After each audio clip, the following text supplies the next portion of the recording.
સૌથી મોટા સમાચાર આખો જે રોડ મેપ સરકારનો રહેશે શરૂઆતના દિવસોમાં આ એ વિડિયો છે જે પ્રધાનમંત્રી આવાસ ખાતે બેઠક યોજવામાં આવી તેનો શિવરાજસિંહ ચૌહાણ કુમારસ્વામી રાજનાથસિંહ અમિત શાહ સીઆર પાટીલ અનુપ્રિયા પટેલ ગિરિરાજસિંહ આ બેઠકમાં હાજર છે મનોહરલાલ ખટ્ટર મનસુખ માંડવિયા તમામ ચહેરાઓ જે આજે સાંજે શપથ ગ્રહણ કરવાના છે આ એ બેઠકનો વિડિયો છે જે હમણાં જ પૂરી થઈ છે પ્રધાનમંત્રી નરેન્દ્ર મોદીએ પીએમ આવાસ ઉપર આ તમામ સરકારમાં સામેલ થનારા મંત્રીઓ સાથે આવનારા દિવસનો રોડમેપ અને સરકારનું લક્ષ્ય સરકારનું 100 દિવસનો રોડમેપ શું રહેશે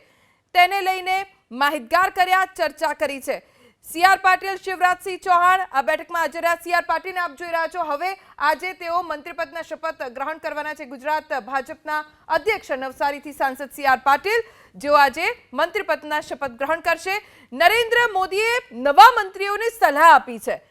અમિત શાહ રાજનાથસિંહ આ તમામ આ બેઠકમાં હાજર હતા અને કેટલીક સલાહ પ્રધાનમંત્રી નરેન્દ્ર મોદી તરફથી આ નવા બનનારા મંત્રીઓને આપવામાં આવી છે શું છે સલાહ તેની પણ જાણકારી પ્રાપ્ત કરવાનો પ્રયત્ન કરીશું પણ 5 વર્ષ સરકાર ચલાવવા માટે શું રોડમેપ હોઈ શકે છે 2047 સુધીમાં ભારતની અર્થવ્યવસ્થાને ક્યાં પહોંચાડવાનું છે કેવા કાર્ય સરકાર તરફથી કરવામાં આવશે શું રોડમેપ રહેશે આ તમામ મુદ્દાઓની છણાવટ પ્રધાનમંત્રીએ કરી છે જોઈ શકો છો આપ વિડીયોમાં પણ કે નરેન્દ્ર મોદી બોલી રહ્યા છે માહિતગાર કરી રહ્યા છે સલાહ આપી રહ્યા છે નવા મંત્રીઓને અને સામે જે આજે શપથ ગ્રહણ કરવાના છે એ તમામ ચહેરાઓ બેઠા છે શાંતિથી પ્રધાનમંત્રીને તેઓ સાંભળી રહ્યા છે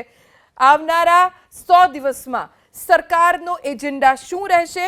2047 સુધી વિકસિત ભારત બનાવવાનું લક્ષ્ય પ્રધાનમંત્રી નરેન્દ્ર મોદીએ આ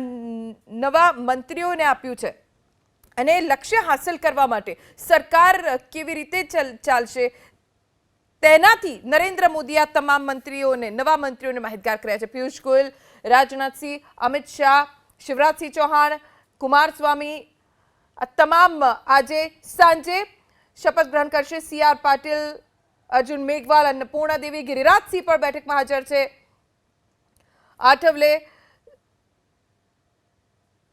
તમામ નવા મંત્રીઓ સાથે પ્રધાનમંત્રી નરેન્દ્ર મોદીએ બેઠક કરી છે બેઠક પૂર્ણ થઈ ગઈ છે પણ બેઠકનો વિડીયો અત્યારે એબીપી અસ્મિતાની સ્ક્રીન ઉપર આપ જોઈ રહ્યા છો પ્રધાનમંત્રીની બેઠકને લઈને આ જાણકારી પ્રાપ્ત થઈ છે આવનારા દિવસોમાં સરકારની કામગીરી અને લક્ષ્ય ધ્યેય શું છે તેનાથી પ્રધાનમંત્રી નરેન્દ્ર મોદીએ તમામને માહિતગાર કર્યા છે 100 દિવસનો